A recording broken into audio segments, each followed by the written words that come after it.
Hello दोस्तों, कैसे हैं आप सब लोग। तो आज की इस वीडियो का टॉपिक है how to invest in US stocks. तो हमसे बहुत से लोग जो है पूछते हैं कि हम यूएस के स्टॉक्स में कैसे इन्वेस्ट कर सकते हैं, क्योंकि ऐसी बहुत सी अपॉर्चुनिटीज़ हैं जो कि इंडिया में अवेलेबल नहीं है। जैसे फेसबुक है, एप्पल है, टेस्ला है, ये सब टेक जाइंट्स हैं, अपनी अपनी स्पेस के लीडर्स हैं जो कि ग्लोबल लीडर्स हैं, और ऐसी अपॉर्चुनिटीज़ इंडिया में डेफिनेटली अवेलेबल नहीं है। लेकिन यूएस में इन्वेस्ट करना जो है अपने एडिशनल रिस्क के साथ आता है। आज की इस वीडियो में हम देखेंगे कि यूएस में इन्वेस्ट करने के लिए हमारे पास क्या क्या ऑप्शंस हैं और हमें क्या क्या चीज़ें हैं जो माइंड में रखनी चाहिए इन्वेस्ट करने से पहले। तो बिना टाइम वेस्ट करे चलिए शुरू करते हैं। तो सबसे पहले बात करते हैं इस वीडियो की हाइलाइट्स पे। हम सबसे पहले बात करेंगे कि हमें यूएस मार्केट में आखिर इन्वेस्ट क्यों करना चाहिए। फिर हम बात करेंगे कि जो है कौन कौन से तरीके हैं जिनसे हम यूएस मार्केट में इन्वेस्ट कर सकते हैं फ्रॉम इंडिया। उसके बाद यूएस मार्केट में इन्वेस्ट करने में हमें कौन कौन से मेजर रिस्क झेलने पड़ेंगे उस बारे में बात करेंगे। और फाइनली हम बात करेंगे टैक्सेशन के बारे में कि अगर आप यूएस मार्केट में इन्वेस्ट करते हैं और आपको प्रॉफिट होता है तो उस प्रॉफिट पे जो है आपको कितना टैक्स भरना पड़ेगा और कैसे भरना होगा। तो चलिए जल्दी से शुरू करते हैं। सबसे पहले मैं ये बात करता हूँ कि क्या यूएस में इन्वेस्ट करना फ्रॉम इंडिया लीगल है या नहीं। तो आरबीआई ने जो है एक रूल बनाया है जिसे हम एलआरएस कहते हैं या लिबरलाइज्ड रेमिटेंस स्कीम कहते हैं, जो कि एक इंडियन रेजिडेंट को up to $250,000 US dollar abroad send करने के लिए अलाउ करता है without seeking any approval from the RBI. तो अगर आप $250,000 तक की इन्वेस्टिंग कर रहे हैं इन एनी फॉरेन कंट्री, उसमें कोई भी प्रॉब्लम नहीं है, बिल्कुल लीगल है। तो चलिए अब देखते हैं कि आखिर यूएस मार्केट में इन्वेस्ट करना क्यों चाहिए। तो सबसे पहला रीजन है और मोस्ट इंपॉर्टेंट रीजन है exposure to global leaders and innovators. जैसे फेसबुक है, एप्पल है, अमेजॉन है, नेटफ्लिक्स है, गूगल है,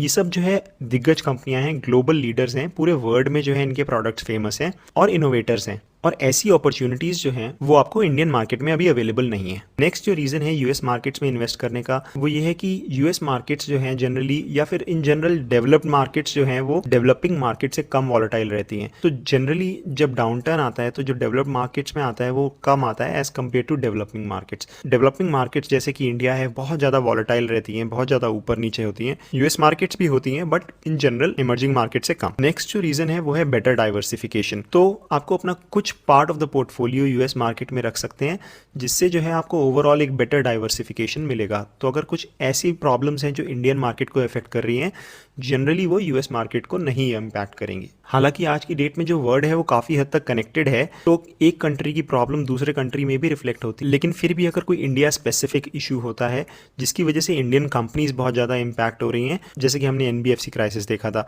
तो उस तरीके की प्रॉब्लम्स जो है वो यूएस स्टॉक्स को नहीं इम्पैक्ट करेंगी। और फाइनली एक इंपॉर्टेंट रीजन हो सकता है if you are trying to save up for overseas. तो फॉर एग्जांपल अगर आपने सोचा है कि आप फ्यूचर में जाके यूएस में पढ़ाई करेंगे या यूएस में जाके ट्रैवल करेंगे, तो आप यूएस में सेव कर सकते हैं बजाय इंडिया के, ताकि आपका जो पैसा है वो यूएस में ग्रो हो सके और आप उस पैसे को यूज कर सकें। ऐसा करने से जो फॉरेन करेंसी का जो रिस्क है और जो एडिशनल रिस्क है वो आपके रिड्यूस हो सकते हैं। तो चलिए अब बात कर लेते हैं कि यूएस स्टॉक मार्केट में इन्वेस्ट करने के कौन कौन से मेन तरीके हैं। तो मोटा मोटा दो तरीके हैं, एक है इनडायरेक्ट इन्वेस्टिंग और एक है डायरेक्ट इन्वेस्टिंग। इनडायरेक्ट इन्वेस्टिंग में आप खुद स्टॉक्स को पिक करने की बजाय म्यूचुअल फंड्स या फिर इंडेक्स फंड्स की मदद लेते हैं इन्वेस्ट करने के लिए। वहीं डायरेक्ट इन्वेस्टिंग में जो है आप खुद यूएस मार्केट के स्टॉक्स पिक कर सकते हैं। इनडायरेक्ट इन्वेस्टिंग दो तरीके से की जा सकती है, एक है एक्टिव फंड्स के थ्रू और एक है पैसिव इंडेक्स फंड्स या एटीएफ के थ्रू। तो एक्टिव फंड्स में जो है आप ऐसे म्यूचुअल फंड्स में इन्वेस्ट करेंगे जो कि यूएस के स्टॉक्स में इन्वेस्ट करते हो।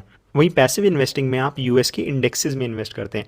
तो जिस प्रकार इंडिया में निफ्टी है या फिर सेंसेक्स है, तो आप निफ्टी या सेंसेक्स के जो ईटीएफ्स हैं या फिर इंडेक्स फंड है उनमें इन्वेस्ट कर सकते हैं। ठीक उसी तरीके से यूएस मार्केट में नैस्डैक है, S&P 500 है और भी कई इंडेक्सेस हैं, आप उनमें इन्वेस्ट कर सकते हैं यूजिंग पैसिव इंडेक्स फंड्स और ईटीएफ्स। तो चलिए अब देखते हैं कि एक्टिव फंड्स के कौन कौन से तरीके हैं जिनसे आप इन्वेस्ट कर सकते हैं। तो जो सबसे पहले एक्टिव फंड्स हैं जिनमें आप इन्वेस्ट कर सकते हैं वो है ग्लोबल फंड्स ऑफ फंड्स। तो जो सबसे पहला तरीका है वो है ग्लोबल फंड्स ऑफ फंड्स। तो जो फंड्स ऑफ फंड्स होते हैं वो ऐसे म्यूचुअल फंड होते हैं जो कि दूसरे म्यूचुअल फंड में पैसा लगाते हैं। तो इंडिया में कुछ ऐसे म्यूचुअल फंड्स हैं जो कि यूएस में जो म्यूचुअल फंड्स हैं उनमें पैसा लगाते हैं। अब ऑब्वियस सी बात है कि अगर वो यूएस के म्यूचुअल फंड में पैसा लगाएंगे तो जो एक्सपेंस रेशियो है यानी कि जो आपका खर्चा है वो डबल हो जाएगा, क्योंकि जो इंडिया में जो कंपनी है, जो म्यूचुअल फंड कंपनी है, वो भी चार्ज करेगी और साथ साथ जो यूएस की कंपनी है या यूएस का जो म्यूचुअल फंड है वो भी चार्ज करेगा। तो इसीलिए जो है इसके एक्सपेंस रेशियो है वो हायर रहते हैं। बिटवीन 1 to 2% जो है वो इंडियन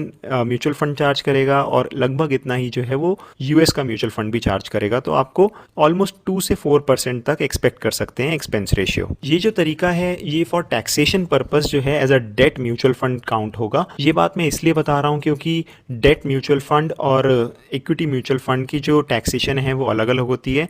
कोई भी कंपनी अगर 65% से कम इंडियन स्टॉक्स में इन्वेस्ट करती है वो जो है as a debt mutual fund count होती है फॉर टैक्सेशन। और क्योंकि जो ग्लोबल फंड्स ऑफ फंड्स हैं वो 100% यूएस के स्टॉक्स में या बाहर के स्टॉक्स में इन्वेस्ट करते हैं, ये as a debt mutual fund count होते हैं फॉर टैक्सेशन पर्पस। इसका एक एग्जांपल है फ्रैंकलिन इंडिया फीडर फंड, जो कि फ्रैंकलिन यूएस अपॉर्चुनिटीज फंड में इन्वेस्ट करता है। दूसरा जो तरीका है वो है डायरेक्टली मैनेज ग्लोबल फंड्स के थ्रू। अब ये जो है तरीका, इसमें इंडिया के जो म्यूचुअल फंड्स हैं वो डायरेक्टली पिक करते हैं यूएस के stocks. They are directly investing in US equity market. और जैसा कि मैंने समझाया, ये क्योंकि बाहर के मार्केट में इन्वेस्ट कर रहे हैं, ये भी for taxation purpose date mutual fund की तरह ही काउंट होंगे।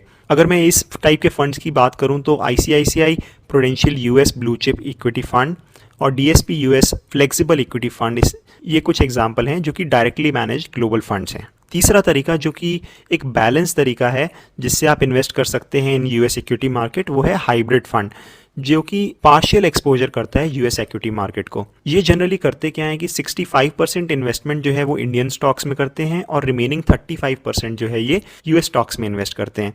तो क्योंकि ये मिनिमम जो बार है 65% की उसे क्वालिफाई करते हैं, तो इनका जो टैक्सेशन है वो इक्विटी फंड की तरह होता है, which is more favourable as compare to a debt fund. तो इसलिए जो है आपको टैक्स एडवांटेज मिलता है इस तरीके के फंड में इन्वेस्ट करने से। इस तरीके के फंड का एग्जांपल है Parag Parikh long term equity fund. तो क्योंकि अब आपको समझ में आ गया होगा कि एक्टिव फंड्स में कैसे इन्वेस्ट कर सकते हैं जो कि यूएस मार्केट में इन्वेस्ट करें, अब मैं आपको बताता हूं कि कैसे आप यूएस के इंडेक्सेस में या फिर पैसिवली यूएस मार्केट में इन्वेस्ट कर सकते हैं थ्रू पैसिव फंड्स। तो ये जो फंड्स हैं वो नैस्डैक या फिर S&P 500 इस तरीके के इंडेक्सेस को ट्रैक करते हैं। इनका जो एक्सपेंस रेशियो है वो जनरली लोअर होता है as compare to active funds, generally 0.5 से 1% के बीच में होता है। आप इसमें इंडेक्स फंड के थ्रू भी इन्वेस्ट कर सकते हैं या फिर इनके ETF के थ्रू भी इन्वेस्ट कर सकते हैं। तो ये जो ETFs हैं ये NSE और BSE पे डायरेक्टली ट्रेड होते हैं और इनके लिए आपको किसी फॉरेन ब्रोकर के पास जाने की ज़रूरत नहीं है, किसी फॉरेन ब्रोकर का अकाउंट खुलवाने की ज़रूरत नहीं है। तो अगर मैं इनके एग्जांपल की बात करूं तो Motilal Oswal Nasdaq 100 fund of fund, Motilal Oswal Nasdaq 100 ETF और मोतीलाल ओसवाल S&P 500 फंड। तो ये कुछ एग्जांपल है जो कि आपको यूएस के इंडेक्सेस में इन्वेस्ट करने में हेल्प करेंगे। ये जो तरीके मैंने आपको बताए ये आपको इनडायरेक्ट एक्सपोजर देते हैं, अच्छे तरीके हैं। पर आप एक एक्टिव इन्वेस्टर हैं और खुद अपने स्टॉक्स पिक करना जानते हैं तो आपको ये तरीके शायद पसंद नहीं आएंगे। आप चाहेंगे कि आप डायरेक्टली यूएस मार्केट्स में इन्वेस्ट कर सकें। तो जो अगली हेडिंग है वो है डायरेक्ट इन्वेस्टिंग। तो डायरेक्ट इन्वेस्टिंग में आप डायरेक्टली यूएस के स्टॉक्स में इन्वेस्ट कर सकते हैं by creating a account with the authorised brokerage firm. अब इसमें भी दो तरीके हैं, या तो आप एक डोमेस्टिक ब्रोकर के थ्रू ग्लोबल अकाउंट खुलवा सकते हैं या फिर आप डायरेक्टली ओवरसीज़ अकाउंट खुलवा सकते हैं यूजिंग एन ओवरसीज़ ब्रोकर। तो जो डोमेस्टिक ब्रोकर का तरीका है उसमें जो है इनके टाई-अप्स रहते हैं विद फॉरेन ब्रोकर्स जो कि आपको अलाउ करते हैं फॉरेन की इक्विटी मार्केट्स में ट्रेड करने में, या फिर आप डायरेक्टली जो फॉरेन के ब्रोकर्स हैं उनके पास जो है अपना अकाउंट खुलवा सकते हैं।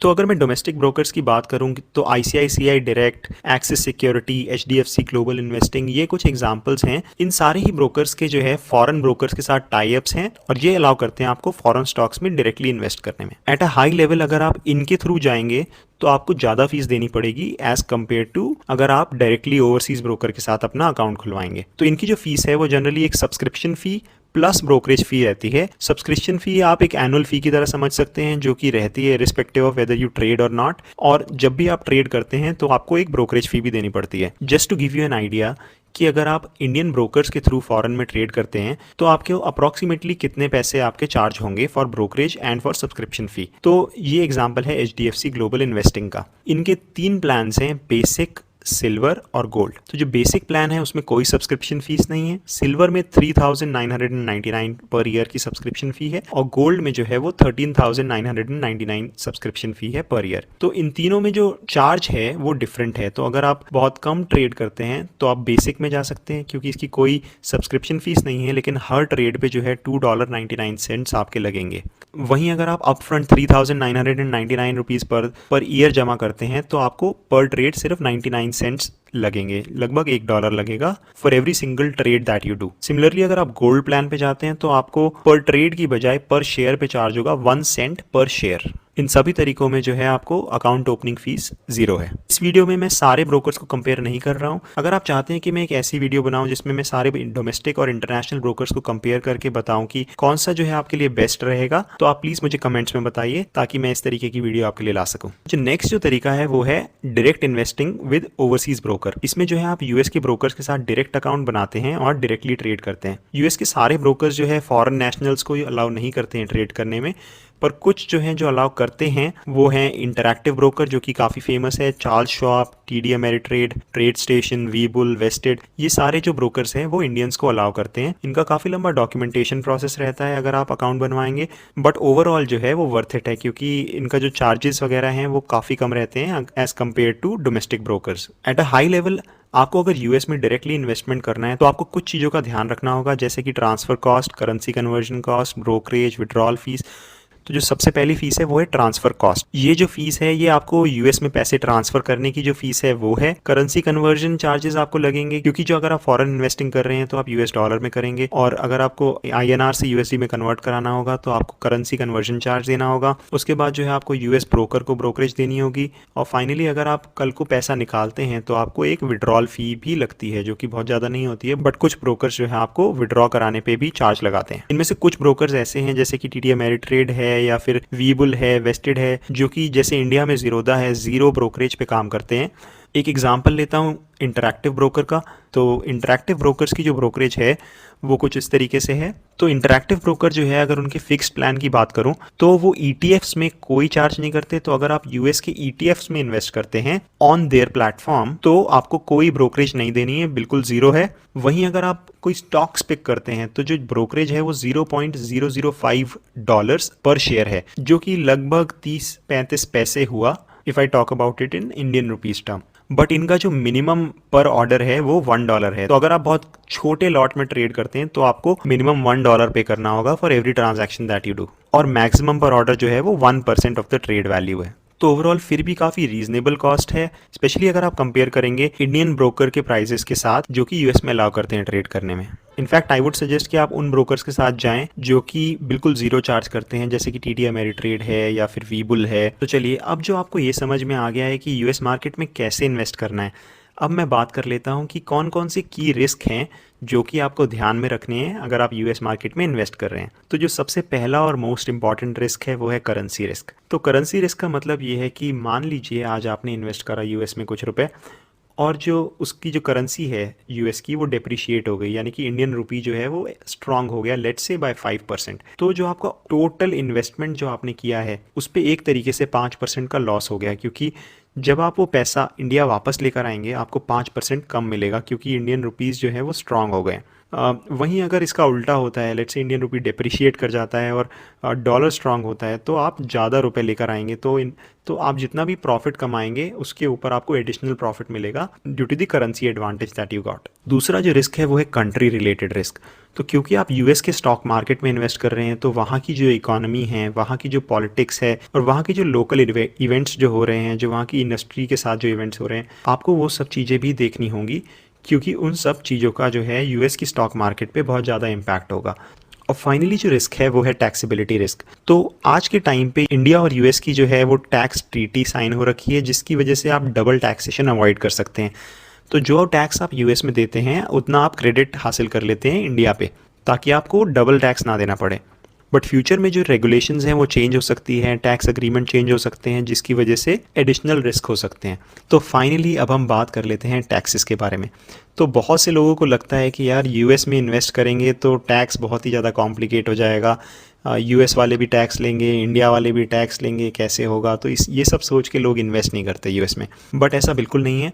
मैं आपको सिंपल भाषा में समझा देता हूँ एट अ हाई लेवल की कौन कौन से टैक्सेस लगते हैं अगर आप इन्वेस्ट करते हैं यूएस के स्टॉक्स में via mutual funds and also directly. तो सबसे पहले मैं आपको बताता हूँ कि अगर आप म्यूचुअल फंड्स के थ्रू इन्वेस्ट करते हैं तो आपको कौन कौन से टैक्सेस देने हैं in the US and in India. तो अगर आप म्यूचुअल फंड्स के थ्रू इन्वेस्ट कर रहे हैं तो आपको यूएस में कोई टैक्स नहीं देना है, आपको सिर्फ इंडिया में टैक्स देना है। तो जैसा कि मैंने पहले बताया था कि फॉर टैक्स पर्पसेस ऐसे फंड्स जो कि 65% से ज़्यादा इंडियन स्टॉक्स में इन्वेस्ट करते हैं वो इंडियन इक्विटी फंड की तरह क्वालिफाई होते हैं। वहीं अगर वो 65% से कम इंडियन स्टॉक्स में इन्वेस्ट कर रहे हैं तो वो एक डेट फंड की तरह क्वालिफाई करेंगे। तो अब मैं आपको बता देता हूँ टैक्सेस के बारे में। तो जो टैक्स के स्लैब हैं वो डिफरेंट हैं for equity funds and for date funds. और 3 टाइप के टैक्सेस हैं। पहला है शॉर्ट टर्म कैपिटल गेन, दूसरा है लॉन्ग टर्म कैपिटल गेन और तीसरा है डिविडेंड डिस्ट्रीब्यूशन टैक्स, जैसा कि नॉर्मली म्यूचुअल फंड्स में होता है। तो सबसे पहले मैं इक्विटी फंड्स की बात करता हूँ। तो इक्विटी फंड्स में जो है अगर आप 1 साल से ज़्यादा रखते हैं तो वो लॉन्ग टर्म कैपिटल गेन की तरह क्वालिफाई करता है। वहीं अगर आप 1 साल से कम रखते हैं तो वो शॉर्ट टर्म कैपिटल गेन की तरह क्वालिफाई करता है। तो शॉर्ट टर्म कैपिटल गेन में इक्विटी फंड में जो टैक्सेस हैं वो इफेक्टिव रेट है 15.6%, जिसमें कि 15% टैक्स है और उसके ऊपर 4% जो है सेस लगाते हैं, तो टोटल 15.6% इफेक्टिव रेट आता है। वहीं अगर मैं लॉन्ग टर्म कैपिटल गेन की बात करूं, वो जो इफेक्टिव रेट है वो है 10.4%। सिमिलरली जो डिविडेंड आप रिसीव करेंगे उस पे जो है 11.648% टैक्स लगेगा on the dividend that you get. अब ये जो है 10% एक्चुअल टैक्स है, उसके ऊपर 12% सरचार्ज है, उसके ऊपर 4% जो है वो सेस है, तो इफेक्टिव जो है आपको 11.64% टैक्स लगेगा फॉर डिविडेंड डिस्ट्रीब्यूशन। तो चलिए, अब जो आपको इक्विटी फंड का समझ आ गया, मैं आपको डेट फंड या नॉन इक्विटी फंड्स के बारे में बताता हूँ। तो इसमें जो है 3 साल से कम पीरियड वाला जो है वो शॉर्ट टर्म कैपिटल गेन की तरह क्वालिफाई होता है और 3 साल से ज़्यादा वाला लॉन्ग टर्म कैपिटल गेन की तरह। तो शॉर्ट टर्म कैपिटल गेन में जो टैक्स है वो इन्वेस्टर के स्लैब के हिसाब से लगता है। तो अगर आप हाईएस्ट स्लैब में हैं तो 31.2% का टैक्स लगेगा। वहीं लॉन्ग टर्म कैपिटल गेन की अगर मैं बात करूं तो 20% टैक्स है, लेकिन इसमें इंडेक्सेशन बेनिफिट्स मिल जाते हैं, यानी कि उस ड्यूरेशन में जितना इन्फ्लेशन हुआ है उस हिसाब से टैक्स जो है कम हो जाता है। डिविडेंड पर जो है 25% का टैक्स है, जिसके ऊपर 12% सरचार्ज और 4% सेस भी है, तो इफेक्टिव टैक्स जो है 29.12% है on the dividend that you get on the non equity funds या फिर डेट फंड्स। तो ये तो थी म्यूचुअल फंड्स की बात। तो अगर आपको म्यूचुअल फंड के टैक्स के बारे में समझ आ गया है तो अब मैं आपको समझा देता हूँ कि अगर आप डायरेक्ट इन्वेस्टमेंट कर रहे हैं इन दी यूएस स्टॉक मार्केट तो कितना टैक्स लगता है। तो 2 तरीके के टैक्स लगते हैं, एक होता है डिविडेंड टैक्स और एक होता है कैपिटल गेन टैक्स। और अगर आप डायरेक्ट इन्वेस्टमेंट कर रहे हैं तो आपको यूएस में भी और इंडिया में भी थोड़ा थोड़ा टैक्स भरना होता है, बट आपको डबल टैक्स नहीं भरना पड़ता, क्योंकि इनकी जो है ट्रीटी साइन हो रखी है डबल टैक्सेशन अवॉइड करने के लिए। यानी कि जो आप प्रॉफिट कमा रहे हैं उसका थोड़ा हिस्सा जो है यूएस वाले लेंगे और थोड़ा हिस्सा जो है इंडिया वाले लेंगे। तो जो गेन है वो डिविडेंड की फॉर्म में होंगे और कैपिटल गेन की फॉर्म में होंगे। तो जो आप डिविडेंड की फॉर्म में गेन कमाएंगे, यूएस गवर्नमेंट उन पर डायरेक्टली 25% का टैक्स काट लेगा। वहीं जो इंडियन गवर्नमेंट है वो आपके टैक्स स्लैब के हिसाब से आपसे टैक्स मांगेगा, लेकिन जितना टैक्स आप ऑलरेडी पे कर चुके होंगे यूएस गवर्नमेंट को वो आप टैक्स क्रेडिट के फॉर्म में ले सकते हैं। तो फॉर एग्जांपल, अगर लेट से आपका जो टैक्स स्लैब है वो 31% वाला है, तो अगर आप यूएस को ऑलरेडी 25% टैक्स भर चुके हैं तो आप बचा हुआ 6% ही भरेंगे for the dividends to the Indian government. वहीं अगर हम कैपिटल गेन की बात करें, यानी कि जो स्टॉक एप्रिसिएट हो गया उसकी वजह से जो आपको प्रॉफिट हुआ, उस पर यूएस गवर्नमेंट कोई टैक्स नहीं चार्ज करेगा। इंडिया में जो है बिल्कुल सेम उसी तरीके से काम करेगा जैसे कि एक डेट फंड में काम करता है। लॉन्ग टर्म कैपिटल गेन और short term capital gain, long term capital gain होता है तो 20% चार्ज होगा प्लस सेस प्लस फी, और अगर शॉर्ट टर्म कैपिटल गेन होता है तो ऑर्डिनरी जो भी आपका इनकम स्लैब है उस हिसाब से आपको टैक्स देना होगा। फाइनली आई होप कि आपको ये समझ आ गया होगा कि अगर आपको यूएस के स्टॉक मार्केट में इन्वेस्ट करना है तो उसके आपको क्यों इन्वेस्ट करना चाहिए, उसके कौन कौन से तरीके हैं, क्या क्या रिस्क इन्वॉल्व है और कैसे जो है उसका टैक्सेशन वर्क करता है। तो अगर आप चाहते हैं कि मैं और वीडियोस बनाऊं इस टॉपिक पे इन म्यूचुअल फंड्स को कंपेयर करते हुए जो कि यूएस के स्टॉक्स में इन्वेस्ट करने में हेल्प करते हैं, या फिर अगर आप डायरेक्टली इन्वेस्ट करना चाहते हैं तो इन ब्रोकर्स को कंपेयर करते हुए, तो आप प्लीज़ मुझे कमेंट्स में बताइए। और फाइनली अगर आपको वीडियो अच्छा लगा हो तो मेरे चैनल को सब्सक्राइब करिए और इस वीडियो को लाइक करिए। तो मिलते हैं अगले वीडियो में, बाय बाय।